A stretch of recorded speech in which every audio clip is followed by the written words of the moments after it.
Saint-Esprit de Dieu, nous t'invitons encore en ce jour afin que tu viennes nous parler et que cette parole nous transforme, afin que nous soyons des canaux par lesquels tu passes pour attirer des âmes, pour la gloire de Dieu notre Père. Au nom puissant de Jésus-Christ, j'ai prié. Amen.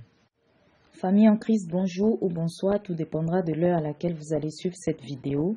Aujourd'hui, nous allons méditer sur le chapitre 13 de Matthieu, donc qui est essentiellement constitué de paraboles. Alors nous allons faire la lecture comme nous avons l'habitude de le faire et après nous passerons à la méditation.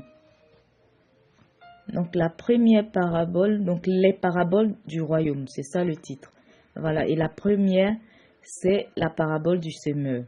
Ce jour-là, Jésus sortit de la maison où il se trouvait et alla s'asseoir au bord du lac.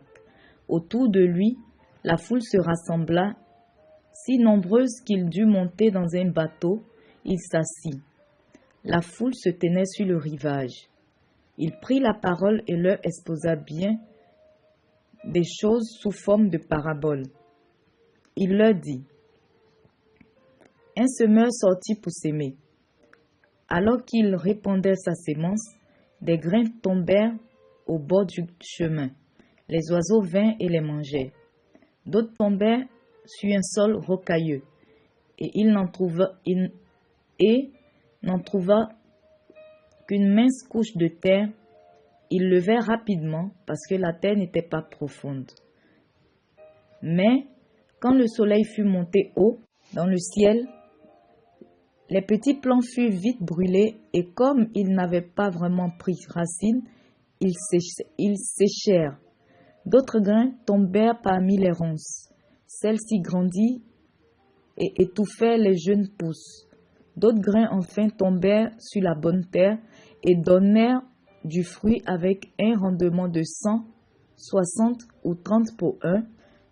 Celui qui a des oreilles qu'il entende.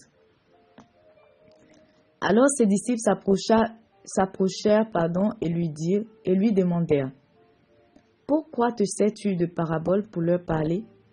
Il leur répondit: Vous avez reçu le privilège de connaître les secrets du royaume des cieux. Mais eux ne l'ont pas reçu.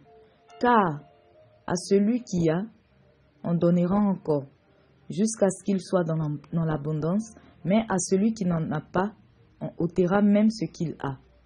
Voici pourquoi je me sers de paraboles pour leur parler. C'est que, bien qu'ils regardent, ils ne voient pas, et bien qu'ils écoutent, ils n'entendent pas et ne comprennent pas. Pour eux, s'accomplit cette prophétie d'Ésaïe. Vous aurez beau entendre, vous ne comprendrez pas. Vous aurez beau voir de vos propres yeux, vous ne saisirez pas. Car ce peuple est devenu insensible, ils ont fait la sourde oreille, et ils se sont bouchés les yeux, de peur qu'ils voient de leurs yeux, et qu'ils entendent de leurs oreilles, et de peur qu'ils comprennent, qu'ils reviennent à moi et que je les guérisse. Vous, au contraire, vous êtes heureux. Vos yeux voient et vos oreilles entendent. Vraiment, je vous l'assure, beaucoup de prophètes et de justes ont désiré voir ce que vous voyez, mais ne l'ont pas vu. Ils ont désiré entendre ce que vous entendez, mais ne l'ont pas entendu. Vous donc, écoutez ce que signifie la parabole du semeur. Chaque fois que quelqu'un entend le message qui concerne le royaume et ne le comprend pas, le diable vient arracher ce qui a été sémé dans son cœur. Tel est celui qui a reçu la sémence au bord du chemin. Puis, il y a celui qui reçoit la sémence sur le sol rocailleux. Quand il entend la parole, il l'accepte aussitôt avec joie, mais ne la laisse pas prendre racine en lui, car il est inconstant. Que surviennent des difficultés ou la persécution à cause de la parole, le voilà qui abandonne tout. Un autre encore a reçu la sémence parmi les ronces. C'est celui qui écoute la parole, mais en qui elle ne porte pas de fruits parce qu'elle est étouffée par les soucis de ce monde et par l'attrait trompeur des richesses. Un autre en fait a reçu la sémence sur la bonne terre. C'est celui qui écoute la parole et la comprend. Alors il porte du fruit, chez l'un un grain, qui en rapporte 100, chez un autre 60, chez un autre 30. La parabole de la mauvaise herbe. Il leur proposa une autre parabole. Il en est du royaume des cieux comme d'un homme qui avait sémé du bon grain dans son champ. Pendant que tout le monde dormait, son ennemi sema une mauvaise herbe au milieu du blé, puis s'en alla. Quand le blé eut poussé et produit des épis, on vit aussitôt apparaître la mauvaise herbe. Les serviteurs du propriétaire de ce champ vinrent lui demander: « Maître, n'est-ce pas du bon grain que tu as sémé dans ton champ? D'où vient donc cette mauvaise herbe ?» Il leur répondit: « C'est un ennemi qui a fait cela. » Alors les serviteurs demandèrent: « Veux-tu que nous arrachions cette mauvaise herbe? » « Non, répondit le maître, car en enlevant la mauvaise herbe, vous risqueriez d'arracher le blé en même temps. Laissez pousser les deux ensemble jusqu'à la moisson. À ce moment-là, je dirai au moissonneur: enlevez d'abord la mauvaise herbe et liez-la en botte pour la brûler. Ensuite, vous couperez le blé et vous le rentrerez dans mon grenier. La parabole de la graine de moutarde et du levain. Jésus leur raconta cette autre parabole. Le royaume des cieux ressemble à une graine de moutarde qu'un homme a prise pour la s'aimer dans son champ. C'est la plus petite de toutes les semences, mais quand elle a poussé, elle dépasse les autres plantes du potager et devient un arbuste, si bien que les oiseaux du ciel viennent nicher dans ses branches. Il leur raconta une autre parabole. Le royaume des cieux ressemble à du levain qu'une femme a pris pour le mélanger à une vingtaine de kilogrammes de farine, et à la fin, toute la pâte a levé. Jésus enseigna toutes ces choses aux foules en employant des paraboles, et il ne leur parlait pas sans parabole. Ainsi s'accomplit la parole du prophète: j'énoncerai des paraboles, je dirai des secrets cachés depuis la création du monde. Nous passons à la parabole de la mauvaise herbe expliquée. Voilà, donc ça c'est l'explication maintenant de la parabole de la mauvaise herbe. Alors Jésus laissa la foule et il entra dans la maison. Ses disciples vinrent auprès de lui et lui demandaient: « Explique-nous la parabole de la mauvaise herbe dans le champ. » Il leur répondit: « Celui qui sème la bonne sémence, c'est le Fils de l'homme. Le champ, c'est le monde. La bonne sémence, ce sont ceux qui font partie du royaume. La mauvaise herbe, ce sont ceux qui suivent le diable. L'ennemi qui a sémé les mauvaises graines, c'est le diable. La moisson, c'est la fin du monde. Les moissonneurs, ce sont les anges. Comme on arrache la mauvaise herbe et qu'on ramasse pour la jeter au feu, ainsi en sera-t-il à la fin du monde. Le Fils de l'homme enverra ses anges et ils élimineront de son royaume tous ceux qui font tomber les autres dans le péché et ceux qui font le mal. Ils les précipiteront dans la fournaise ardente où il y a des pleurs et d'amers regrets. Alors les justes resplendiront comme le soleil dans le royaume de leur Père. Celui qui a des oreilles qu'il entende. La parabole du trésor et de la perle. Le royaume des cieux ressemble à un trésor enfoui dans un champ. Un homme le découvre, il le cache de nouveau, s'en va débordant de joie, va vendre tout ce qu'il possède et achète ce champ. Voici à quoi ressemble encore le royaume des cieux. Un marchand cherche de belles perles. Quand il en a trouvé une de grande valeur, il s'en va vendre tout ce qu'il possède et achète cette perle précieuse. La parabole du filet. Voici encore à quoi ressemble le royaume des cieux. Des pêcheurs ont jeté en mer un filet qui ramasse toutes sortes de poissons. Une fois qu'il est rempli, les pêcheurs le tirent sur le rivage. Puis ils s'assoient autour et trient leur prise. Ce qui est bon, ils le mettent dans des paniers, et ce qui ne vaut rien, ils le rejettent. C'est ainsi que les choses se passeront à la fin du monde. Les anges viendront et sépareront les méchants avec les justes, et ils précipiteront dans la fournaise ardente, où il y a des pleurs et d'amers rigueurs. Avez-vous compris tout cela? Oui, répondit-il. Alors Jésus conclut. Ainsi donc, tout spécialiste de la loi qui a été instruit des choses qui concernent le royaume des cieux est semblable à un père de famille qui tire de son bon trésor des choses nouvelles et des choses anciennes. Quand Jésus eut fini de raconter ses paraboles, il partit de là. Le dernier titre que nous voyons, c'est Jésus rejeté à Nazareth, donc dans sa patrie. Il retourna dans la ville où il avait vécu. Il enseignait ses concitoyens dans leur synagogue. Son enseignement les impressionnait, si bien qu'il disait « D'où tient-il cette sagesse et le pouvoir d'accomplir ces miracles? N'est-il pas le fils du charpentier? N'est-il pas le fils de Marie et le frère de Jacques, de Joseph, de Simon et de Jude? Ses sœurs ne vivent-elles pas toutes parmi nous? D'où a-t-il reçu cela? » Et voilà pourquoi ils trouvaient en lui un obstacle à la foi.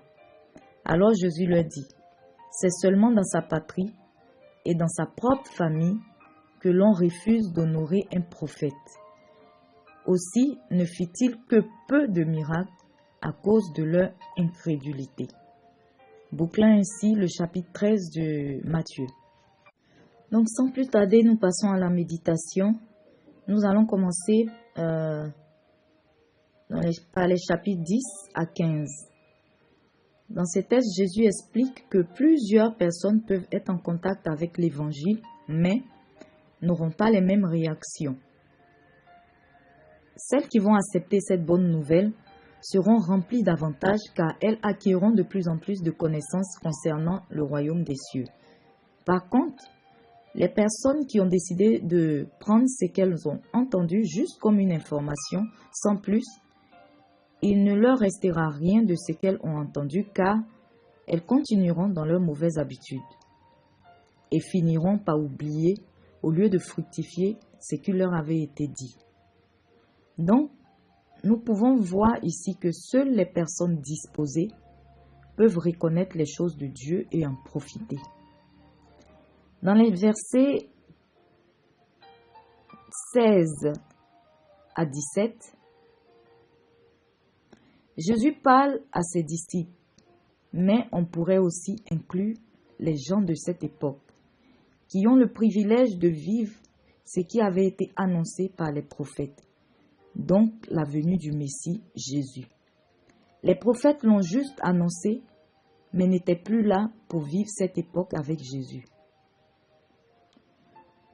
Et donc les versets 18 à 23, en fait, c'est l'explication. Vous avez certainement constaté que j'ai commencé par les versets 10 à 15.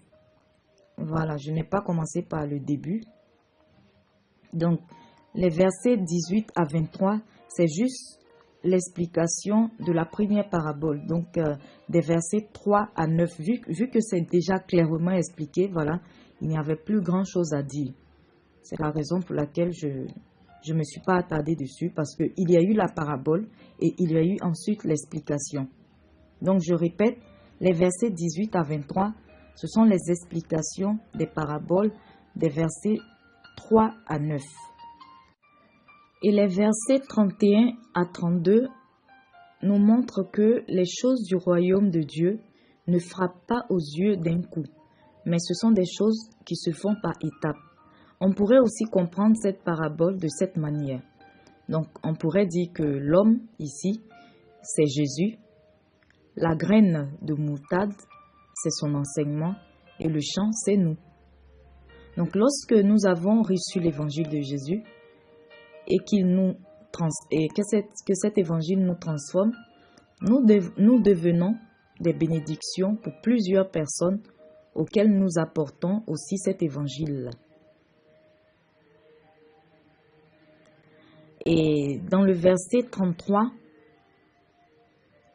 donc l'expression la vingtaine de kilogrammes de farine n'a pas été utilisée gratuitement. En fait, dans ce texte, il nous est montré en fait la disproportion entre la quantité de levain et celle de la farine. Donc, en principe, la quantité de levain utilisée par la femme ne peut pas faire monter une telle quantité de farine. Ce qui voudrait dire que quelques personnes converties dans une communauté ou même une seule personne convertie peut faire de plusieurs personnes des disciples. C'est comme, je prends juste un exemple simple. Par exemple, il y a une famille où les gens ne sont pas vraiment chrétiens et une seule personne arrive à se convertir. Donc, par la grâce de Dieu, une seule personne est convertie. Quel que soit peut-être le temps même que ça va prendre, voilà, toute la famille finit par se convertir. Donc, seulement par cette seule personne qui a peut-être évangélisé les autres membres de la famille ou même qui a prié dans le secret pour ces personnes-là, finalement, il y a toute la famille qui est venue à Christ, qui a donné sa vie à Jésus. Et donc, les versets 36 à 43, ce sont les explications des versets 24 à 30. Voilà donc l'explication encore d'une parabole. Les versets 44 à 46 mettent en exergue l'importance du royaume des cieux.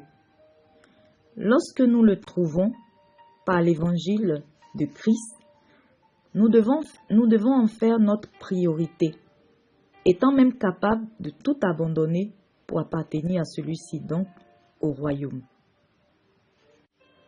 Les versets 47 à 53 s'adressent surtout aux chrétiens.